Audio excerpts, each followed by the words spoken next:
So what we've seen up till here is that metals react with oxygen. They burn in oxygen to be able to give you a metal oxide, which is usually basic, but it can also be amphoteric. And that means that it shows both basic and acidic properties. So we are here. But do all metals react with oxygen with the same reactivity? Do they all show the same kind of reactivity, or do they behave differently? One of our primary goals in this chapter is to understand how reactive each metal is. In other words, from our previous understanding, how willing is it to give out its electrons? Because like we saw, metals react by giving electrons, right? So we're trying to see how willing they are to give their electrons. For example, if you take the alkali metals like sodium and potassium, they react vigorously. You take them out there, even room temperature is enough for them to begin to start reacting with oxygen and lose their electron. That vigorous. So you keep them out there, no heat, nothing's required, even room temperature is enough. Now we begin there, and then metals like magnesium, aluminium, zinc, and lead, they react with oxygen to be able to give you a thin protective layer, so that after that layer is formed, it protects the inner part from being oxidized. And now iron does not react with oxygen, does not burn in oxygen, but iron filings burn vigorously. And if you look at copper, copper doesn't burn, but has a black copper oxide that forms over it. And now in the end of the spectrum, you have gold and silver, which do not react with oxygen even at very, very high temperatures. So you can begin to observe that even amongst metals, so we first classified things into metals and non-metals, and even amongst metals, you see something of a pattern, right? Some things are reacting so vigorously, losing their electrons so easily, and some things are not. And we've already seen some basis to this, right? We've already seen why this is happening a little bit. And the question that you will have in your mind right now is, what's so special about gold and silver? Why don't they react even at such a high temperature? So we want you to keep that question along with you as we proceed. And now the idea here is that different metals have different reactivities. Metals react with oxygen to form oxides. They are mostly basic oxides. Some of them are amphoteric oxides. And gold and silver, there's a huge spectrum of reactivity different metals react with at different rates to oxygen, and something beginning at calcium, sodium, and potassium at this end of the spectrum to gold and silver at the other end. And we'll see a little bit more about this as we proceed with our next line of thought, which is what do metals do if you play with them in water? So before you set about learning something that's very interesting, I used to have a teacher who used to walk in first class of the year, used to look around and then ask a very interesting question. Hey, students, who got first rank last year? And I used to go like, okay, how does it matter? It was fascinating to me as to people believed in this. I didn't understand this. It was like the teacher used to step into the class and go like, okay, my job is to figure out the good eggs from the bad eggs. That's their job, to classify the students into good, bad, mediocre, and, not at all good or something like that. So today, I'm going to become my sir who asked me, good student, bad student, average student, and so on and so forth. So our job today is to classify these metals into good, average, bad, and failures. So let's begin doing that. So what is the test for them, right? In order to figure out who's good and bad, we need a test. We need an exam. In this case, the exam is, what we're going to do is take these metals and find out who's going to react with water. So our classification is the one who reacts really well with water, great student, right? Oh, but wait, you reacted really well with cold water itself, awesome. But if you did not do that, if you failed, then we go to warm water, right? If you fail there as well, we go to steam. So why are we doing this? What's cold water, warm water, and steam and all that to do with this? So we find that what we're trying to do is you take a metal and you're trying to play with its reactivity, right? How reactive it is. That's what we've been doing in the previous module as well. So our job here is to make it so that when you take a metal and try and react with cold water, if it does not react, our job is to make it so that you increase the temperature, the probability of collisions and the force at which these collisions happen is going to become more. The kinetic energy is much more, and that's temperature, right? Temperature is just the kinetic energy. So these become more. Probability of reaction becomes more. So if cold water doesn't react, try with hot water. That also not possible, increase temperature even more. But at that temperature, water won't exist in its liquid state. It'll become steam. And then you decrease the volume of the steam, you might even be able to make it so that more and more collisions begin to happen. And then let's see if they react there. If none of these happen, we are back to our old teacher who says, they are failures, my friend. We can't do anything with them. So let's begin to believe in this illusion and start playing with it. So let's start and let's take our water. We have cold water with us, level 1 test. And let's begin to start putting and playing with each of these metals. What do we find? Sodium and potassium Whoa, vigorous reactions with cold water itself. Yeah, you'll watch it as sodium and potassium begins to start flowing around. Sodium begins to start running around the place, catches fire. Potassium catches fire immediately, much more than even sodium, starts running around in the water. Okay, so what have we seen here? Mathematically, how you show this, or as a reaction, how you show this is sodium and potassium, right? Along with water, give you sodium hydroxide and potassium hydroxide respectively, and hydrogen gas. But the hydrogen gas, this reaction is so vigorous that the hydrogen gas catches fire immediately. It's that vigorous. Whoa, these guys deserve to be first rank. So we'll take them up and keep them there. They are way up there, sodium and potassium and sodium in that order. And then let's see what happens with calcium. Calcium doesn't react that vigorously. So you take calcium, put it in cold water, great. Reacts a little slower. Same reaction, calcium plus water gives you calcium hydroxide plus hydrogen gas. Now in this case, the hydrogen gas doesn't burn immediately because the reaction is not so vigorous. So what happens is that the hydrogen gas begins to form bubbles on this little piece of calcium, and calcium floats up because hydrogen is lighter. Whoa, that must be an interesting thing. You place the calcium inside, it begins to start floating upwards. So reacts with cold water, great. Take it up there, rank 3. So it's important. Then what you begin to do is you begin to start wondering, take all the other metals, none of them seem to care. They have all failed this exam. Which exam? The cold water, CW exam. So then next exam is the HW exam. You take the HW exam, yeah, then what happens? So already 3 people have passed, we try the next one. Magnesium does not fail in cold water, but it was lucky enough, second attempt in H water, you put it inside, it begins to react. And with warm water, because there are more collisions now, it's warm water, the temperature is enough to start pushing it to let go of its electrons. So when magnesium lets go of its electrons, in hot water, this is the reaction that you get. Magnesium plus water giving you magnesium hydroxide plus hydrogen gas. So you begin to see the pattern here. Metals react with water. When they react, they form a hydroxide, the metal hydroxide and hydrogen gas. Now in this case as well, hydrogen gas bubbles onto the magnesium and magnesium floats up. Interesting, right? No, but the sad thing is the other metals fail this test as well. What are these metals going to do in life? Let's begin to start seeing. Let's raise it up one level so that we have the steam test now. So CW and HW are over the steam test, and then you find finally that metals like aluminium begin to start reacting with steam. So you take an aluminium with water, it begins to form aluminium hydroxide and hydrogen gas. So you proceed this way. You take this one and start ranking it up because magnesium is already there, yeah, with the hot water test. So you have the cold water guys, the hot water guy, and now the aluminium, which is steam, and iron as well. So as you can see, iron reacts with steam to form oxide, it's oxide and hydrogen gas. So we have our rankers, the second ones and the third ones, our so-called belief in good students, average students, and mediocre ones, right? Or rather, poor students. And then, well, what do we have here? Like every clause, right? We all need to have failures. So here, we have lead, we have copper, we have gold and silver. They don't react with water. They have failed the water reaction test. And therefore, they go down that list. And as you can see, we've built a progression here from the most reactive to the least reactive metals. We've grouped them that they react with cold water, warm water, or hot water, steam, and no matter what you do, they don't react. So we're gently beginning to understand that amongst metals, there seems to be a series of people who are willing to lose electrons very easily to people who are not willing to do that. And let's see if we can force some of. So we have taken metals and played with air. We've seen what happens when you play with them with water. And now we know that some are poor failure students, right? They refuse to react with either of these. So then what do we do now? We brought the big boys in, right? The acids. Acids can force many compounds to react. Now, as we can see, all our metals are lined up in their rank order, right? Yeah, the most reactive at the top and their reactivity is going down. Now what we will do is, what do we need now? We need an acid. Let's choose hydrochloric acid. We have our hydrochloric acid over here. And let's first let's look at potassium and sodium and realize that what happened when they reacted with cold water? It was a vigorous reaction, right? Now imagine potassium and sodium reacting with hydrochloric acid. Now it's going to be almost explosive. It's going to be an explosive reaction, and the hydrogen that's released is going to burn and get oxidized into water. It's that amount of temperature we're talking.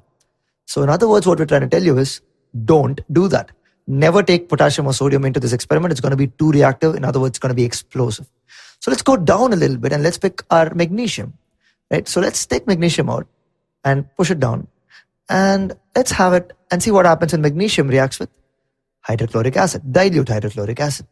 And what you'll observe is that magnesium forms its chloride, as you can see. So magnesium and dilute hydrochloric acid form their chloride and releases hydrogen gas. Simple enough reaction. So you can test this out. Like, you might already know this. For the ones who already know, you know that when hydrogen gas is released, you can test that by holding it for a while, not too hard, just to don't get too much pressure there. So hold it for a while, and then when you open it and take a matchstick, you'll get a pop sound. And then you know that it's hydrogen. So you have magnesium. Great. Now let's forget that. And let's bring our next element here, which is aluminium. So you bring that aluminium and push it down. And when it goes inside the hydrochloric acid and they react, what do you get? Aluminium also reacts with hydrochloric acid, and it gives you exactly aluminium chloride and hydrogen gas. Now what we need you to observe is, in each of these cases, watch the rate at which the bubbles are coming up. That tells you the rate at which this reaction is happening. Let's also try iron. So you take iron with you, and then when you see what's going to happen, iron reacts as well. So in which of these cases is the bubbling most? Observe it. That's right, in the case of magnesium. So magnesium reacts fastest, and then aluminium, and then iron. So our rankings seem to be making a little bit of sense right now, right? And now what we want you to observe is that copper, let's pick it up and see what happens. So you push it down, copper doesn't seem to want to react with this. So this guy is failing even in this test. Something has to be done. So now let's go back and let's try and play with another guy, another big boy, and see how that's going to create a situation. So let's take our hydrochloric acid, send it back wherever it came from. And what we're looking for right now is, that's right, nitric acid. So you take nitric acid and you begin to start reacting these metals with it. What you begin to get is that hydrogen gas is not released, although the same reaction occurs. Yeah, it does react with the acid, but hydrogen gas is not released because nitric acid is a very good oxidizing agent. So what it does, it oxidizes hydrogen, and eventually what you get is nitrous oxide, just NO or N2O or NO2. So of these, you might be particularly interested in nitrous oxide. It's also called the laughing gas. So if you go to a dentist, sometimes they might give it to you. It's a chance for you to laugh for no reason at all. So what we want you to do is, now that you observe this, even though this is the case, just two metals over here, manganese and magnesium, do release hydrogen. And you might want to think why that is the case. Now that we've played with nitric acid as well, let's take it and set it aside. And now we're going to look at our complete failures, right? The ones gold and platinum. These guys don't react with anybody. Yeah. So we need to find someone that's a really, really big guy who's going to force them to give their electrons out. So in our list, let's look at someone. There he is. Aqua regia. It's another word for water, royal water. Now, why this is called this is because it's kind of a mixture. As you can see, it's a fuming liquid. So let's bring it here very carefully. Yeah. So this fuming liquid is one of the most corrosive substances in the world. It is a mixture of 3 parts of hydrochloric acid and 1 part of nitric acid, both concentrated. And the funny thing is, this can do something that neither of them can do alone. Now, isn't that interesting? So this substance here, aqua regia, is one of the very, very, very few substances that can actually dissolve gold and platinum. So if you were to take these, that's right, finally, somebody's there who can make gold react. Now, your writing theme of the question, which is, why is there a difference between all these reactivities? Yeah, we're going to try and address that in a few moments. And you already have an idea about that, don't you? Because it's the ease at which these are willing to lose electrons. Right? How do metals react? By giving out electrons, right? So the ease at which they do this is affected by, like we discussed, the ionization energy, right? How easy it is to kick them out. So this is just a way for us to remember this even more. So as you can see, when you take it to the extreme, you can even make gold and platinum give out their electrons and dissolve. So with this done, we're going to try and play with one next thing, which is what happens when these metals react with salts of somebody else amongst them. So when one metal reacts with the salt of another metal, what's going to happen? So that's going to be our focus in the next module. So now that you realize this, we've seen what happens when metals react with water and when metals react with acids. So if you see the pattern here from your previous chapter, you know that the chapter was acid, bases, and salts, right? So you know there's a pH scale where the pH can be at 7. So you've seen what metals do at this range 7, which is water. And we've also seen what happens in the scale below 7, which is acids, right? Which are acids. And then you start going towards the scale that is beyond 7. Why didn't we talk about that? Yeah, bases. How do metals react with bases? Now, the interesting thing here is metals react by giving electrons, right? Now, bases also want to give electrons. So, it's not really a relationship here. Yeah? There's no give and take. So, it's going to be really unlikely that this happens, right?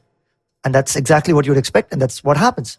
Any strong base which is very likely to give out an electron, there are no reactions. Except for really, really weak bases where metals force their electrons out there. So now that you have the entire pH scale with you, it's time to get into what we really wanted to do, which was the reaction of metals with other salts of metals. And let's see what happens over there. Now, we told you this. The question that's been running through your mind is, why are we doing all this, right? And you already know that we told you, right? When the teacher enters the class, they always try to do this. They want to classify the students, right, into good ones, average ones, poor ones, and the failures. And we told you that's exactly what we are trying to do here, right, amongst the metals. We're trying to create some competition amongst the metals. So we did this. You saw that we took the metals, had them react with oxygen, and some of them reacted, but so many of them did not. So how do we rank those? So then we went into water, and some more reacted, and then we could rank a few more. And then to make a lot more of them react, we went to our acids, right? Made most of them react, but then some of them are still not budging. So how do we rank some of them? So there we hit upon an amazing idea, which says this. When one metal reacts with the salt of another metal, right? So if you take a metal and then take a metal salt in its aqueous solution or in a molten state, right? So you take a metal salt, either take its salt solution in water or heat it so much that it becomes molten. Then what is going to happen when these two are put in the same environment? So you have a metal and you have a salt of another metal.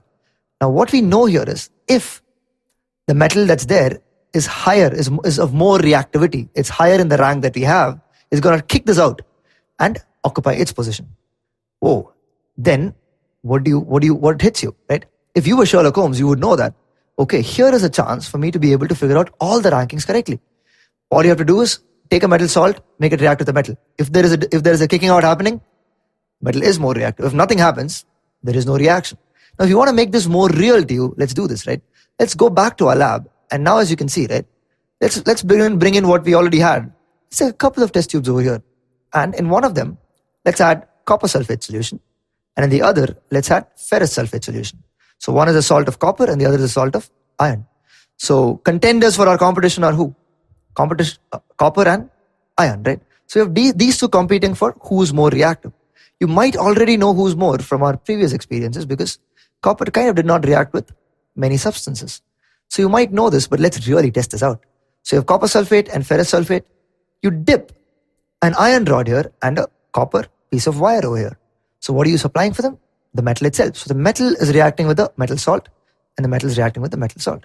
You keep this apparatus over here and let it be for a while. And as you can see, what begins to happen is that the solution over here, the copper sulfate solution, is beginning to turn its color. Okay, something's beginning to happen. And the iron nail is looking pretty ugly right now. Something's getting coated onto it pretty randomly. So slowly the solution is turning mild or slight green. Can you see that? So first thing you observe, a reaction's happening over here. That itself is enough for you to infer that the metal is more reactive than the salt, whichever metal salt was, which is copper. So iron kicked copper out. In other words, iron won. Iron must be higher on that list. Now we're going to slowly build our list in this way. And what happens in the other test tube? As you expect, nothing. Right? Copper isn't able to kick iron out. Yeah, so iron's stronger. So with this, let's move this back. And let's really begin to talk about this in a generic way. And what you observe is that when you take a metal A that is more reactive and make it react with a salt of metal B that's lower in that order. So metal A is higher and metal B is lower. Then metal A kicks metal B out and forms a salt that metal B once was. And then releases the less reactive metal. So that's why in the case of the iron nail inside the copper sulfate solution, you could see that copper was getting deposited on the nail, which means you're getting copper outside from its salt solution. So with all this in mind, the fact that now you have the displacement reactions, these are called displacement reactions, right? One kicking another one out. Displacement, like you learned in your first chapter. You can begin to rank these in a way that you can see now. Let's bring this here right now and let's really talk about this because this is what we've been working for. This called the reactivity series. Now what you see here is all these metals arranged in their order of reactivity. So we know from our beginning itself, right? You take it out and keep it in the air, it starts to explode, starts to burn. Potassium, way up there, right? Right down to where you can see platinum. This pattern has been maintained, right? So potassium and sodium, then calcium, and so on and so forth. Magnesium, aluminium finding themselves in the middle, copper finding themselves below, iron somewhere in the middle. So if you see this entire series, whatever you've seen till now is being reconfirmed by what you're seeing over here. Now that you already know how all of this works at the atomic level, what do you know? This is basically a statement about how easily each of these metals lose their electrons, right? So this loses electrons very easily, potassium, and way down to platinum, where it's very difficult to make it lose it. And where does all this come from? From the amount of energy required to kick an electron out of these metals. So with this completely in place, now let's jump into a very, very interesting concept, which is, till now we saw how metals react with many reagents, right? Let's see what metals do when you bring them together with non-metals. So metals that want to give electrons, meeting things that want to take electrons. That should be an interesting combination. Let's see what happens.